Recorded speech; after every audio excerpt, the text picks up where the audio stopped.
Hey, we got a red dot. This is 330 to go, Akron and Northeast Ohio's hottest and fastest growing show. I am here with Bill Starcher. Yes, and I'm from the Northeast Ohio area here. I was born in Cleveland, and we moved around a lot. My parents were always looking for a better place. And finally we moved out to Ravenna, and I loved it out here. I've never gone back.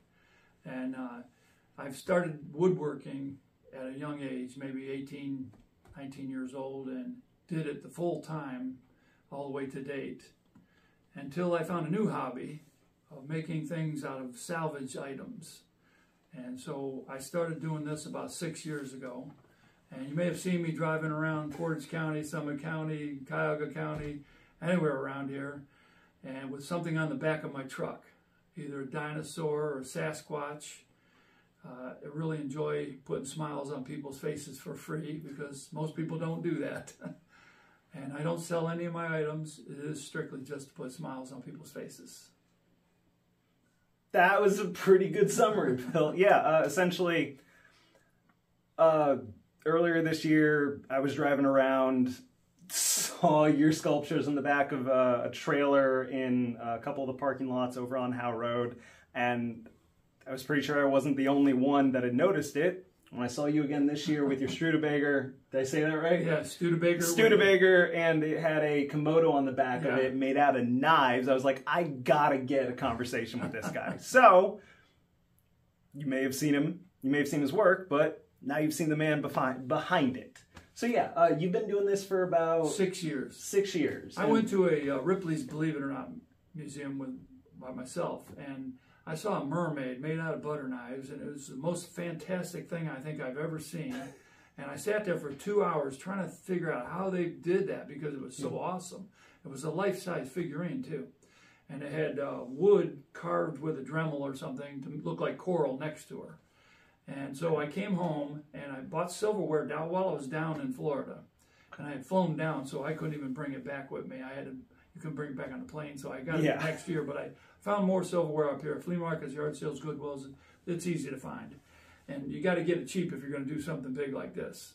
And so I made a fish first, and it's 52 inches long. Came out pretty good, and inspired me to try another one. So I made this eagle next. And it's all butter knife blades for the feathers. And then I used knife handles for his feet and spoon handles for his talons, spoons for his eyes, around the eye here. I had to make a piece here. I couldn't find a spoon big enough for his cap. So I beat a piece of metal down in some wood and made it round. And these are large spoons here. Tried to hook them around a little bit. And I'm not a very good artist. I can't draw worth a darn, so I'm lucky it came out as good as it did. And then I tried a spoonigator next. And everybody seemed to like that spoonigator. I put them on the back of the Studebaker and drove them around for probably 2 months. I saw that in the garage, right? It looks so cool. And then I made the Komodo dragon next. Now I've got so many, because I use butter knife blades for the scales on the back of the Komodo too. And so now I have boxes of butter knife handles. And there's a snake that I made out of butter knife handles. He's got a picture of there. Yeah, I'll be putting these down in the comments. Don't worry. It uses all the pieces up, so I'm not throwing anything away. And I have very little scraps out of the tires too when I make them out of tires. The bead is the only thing I throw away. In fact, when I first started using golf cart tires, the bead on a golf cart tire is about this big and weighs roughly about the same as a horseshoe.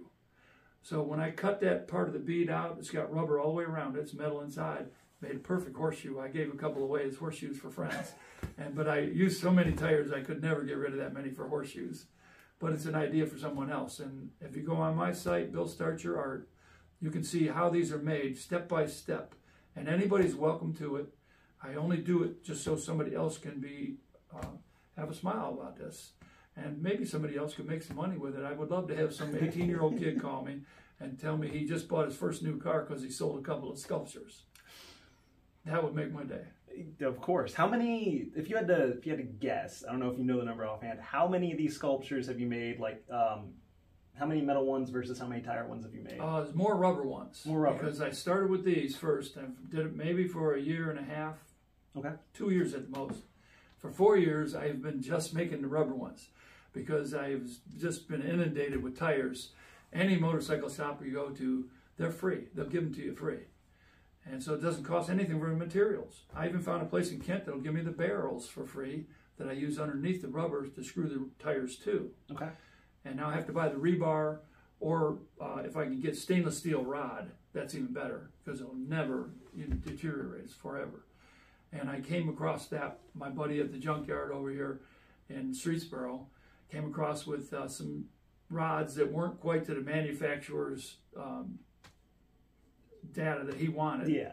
So he wanted to get rid of them as scrap. Okay. And I was like 60 cents a pound. I got them for 50 cents a pound. He let me have the whole pile. So I have 4,000 pounds of rods. Probably a lifetime supply for me. And then you just bend them by hand and make a framework. Okay. And then you bolt these plastic barrels to it. And that makes a nice structure that's really strong, somebody can climb on. And then you cover it with the tires with screws. I use deck screws because they'll last forever. But the ones that I've seen at Ripley's, they use drywall screws because they're very cheap. But drywall screws rust. And I want to make something that's going to last. I've always done that on my wood things too, try to make something that's not going to break. Oh, you do woodwork too? Yes. For 45 years I've done woodworking. Got it, okay. He's got some pictures of the rocking horse and stuff that I used to make. Yeah. And kitchen cabinets, whatever anybody asked for when I was laid off from the steel mills. Because I worked down the steel mills for 45 years, and I was laid off 9.5 of them. 3 years and 10 months one time, 2 years twice. So when I was laid off, I would work on stuff, anything anybody needed as a handyman, and a lot of woodworking. Yeah. And that would just make my bills and wait for the next time when I'm actually working again. Give you a chance to help out people too, which that seems like it's really important to you. That is important to me. Okay. Do you have I'll have to make sure I have a picture of it, but any of your sculptures, like, top of your list? No, not public. Are any of them, like, do they have a special place? Are any of them your favorite? If you had to pick the one. Sasquatch is pretty close to a favorite one there, and the Komodo Dragon, of course. But my Komodo favorite Dragon's one so cool. is at the Fun Buffet in Twinsburg, Ohio. Okay. If you want to go see some sculptures of mine, are right there, and they have a great dinner. And I've got a Spinosaurus in there that's 10 feet long. Oh, wow. And he is all made out of the handles left over from 2 wolves that I made out of forks. And the wolves are inside the restaurant also. Oh, okay. You can walk right up and touch them and see them in person. And the Streetsboro Flea Market in the old plaza, he always has a couple pieces of mine up there. I switch them out regularly, so there's different ones. And they also have a lot of stuff at Streetsboro Flea Market that people can buy, especially around Christmas time. That's cool. You mentioned just there that people can touch them. A lot of artists don't want to take the chance of like something on it breaking. You let people touch your art. I let kids pound on it. You let kids pound on it? I go to climb on it? They're that sturdy? And let like 400 kids climb on it in one day.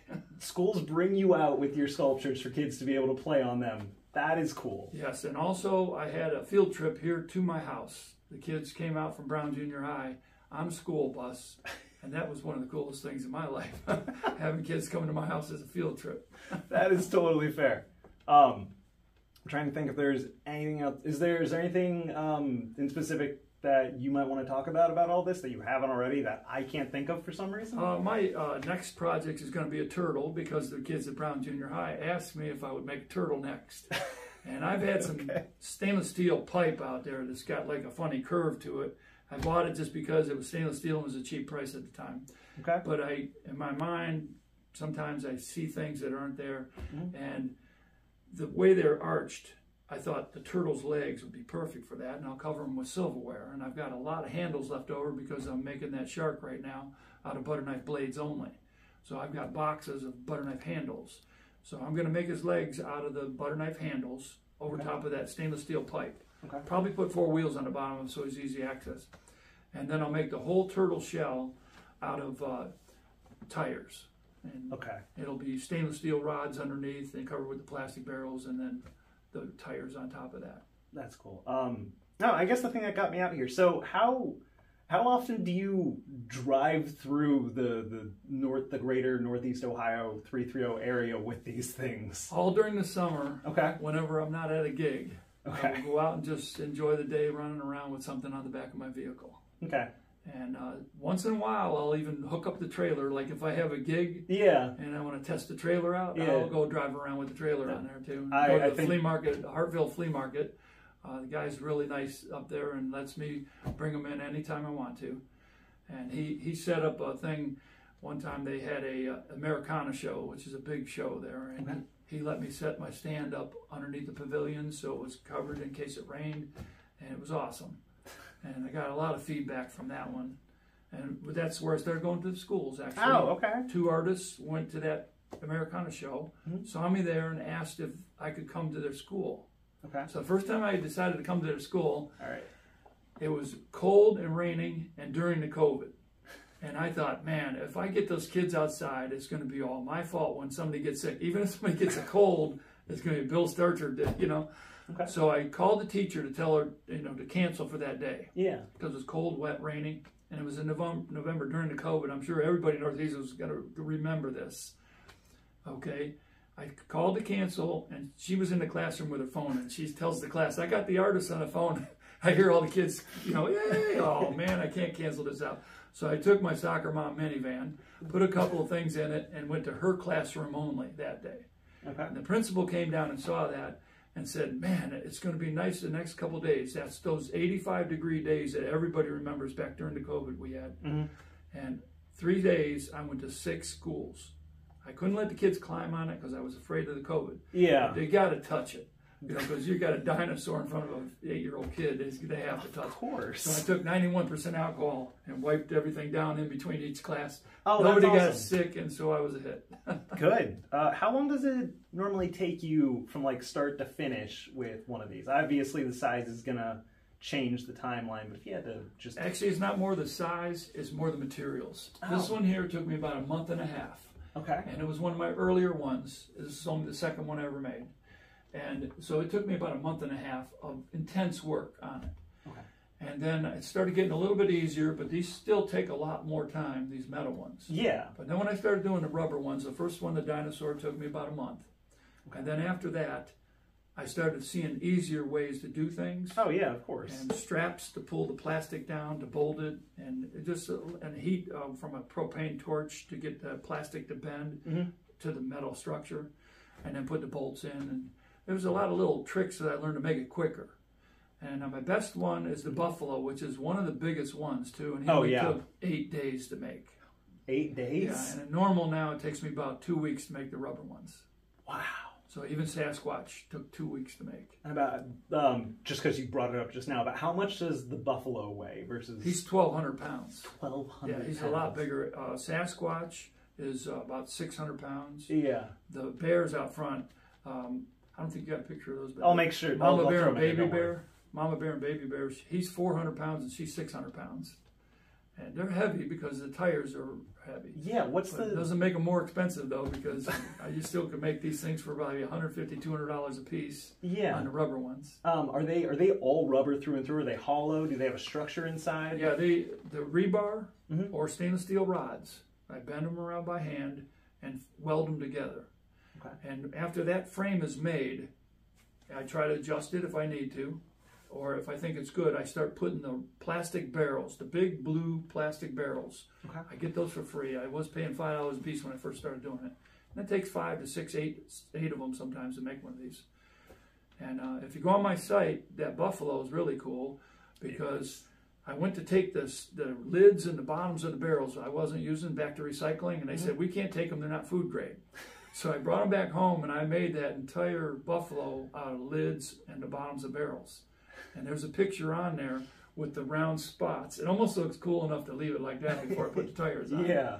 But I had to do it with tires. Okay. And it's forever outside, you know. Yeah, no, all the stuff we were walking around, you were showing me, it's all just out there. Yeah, I leave them outside year-round. I put some in the gazebo. And which makes a spider trap sometimes for that woolly mammoth. The spiders like to get out. Yeah. So I have to clean it off when I take it out somewhere. No, I'm thinking about one of our other things in the 330. There are the double lions up in Fairlawn. They got to be shrink wrapped through the winter. You don't have that issue. No, I don't have to do anything to them. They're good outside. In fact, cool. They look kind of cool on a blizzard. If you look on my site, I got a couple of reels. that have the buffalo in a snowstorm blizzard. It's so fitting. It looks pretty cool. It's a blizzard over a bison. Well, I'm not coming up with anything else. I'm sure anything else that is worth it to bring up, you have already been asked in other interviews and other magazines, or is on your site in one of your posts. Yeah. If you have nothing else you want to say, then I just want to thank... Okay, I hope I put a lot of smiles on people's faces. And I also make some Halloween costumes that are on there. I just posted it Halloween. And I made those for years. Back when I was doing the woodworking, I did Halloween costumes too. The neighbor kids would come over, can you make me this? Can you make me that? And so I would just whip something up for them. And you'll get some crazy ideas from that too. Did you ever find something you couldn't make? Well, that's what I tell everybody when they say, I can't do this. I said, well, you try it and you do it twice and you still can't do it, maybe you can't do it. But if you do it once and give up, then you're a quitter. Don't do it. Fair enough. All right. Well, that's about all I can think of for right now. So thank you so much for letting me come out here, do this interview. Thank you. See everything. Look him up. Look up his stuff. It's time well spent, I promise. All right. I will see you guys next time. Bill Starcher Art.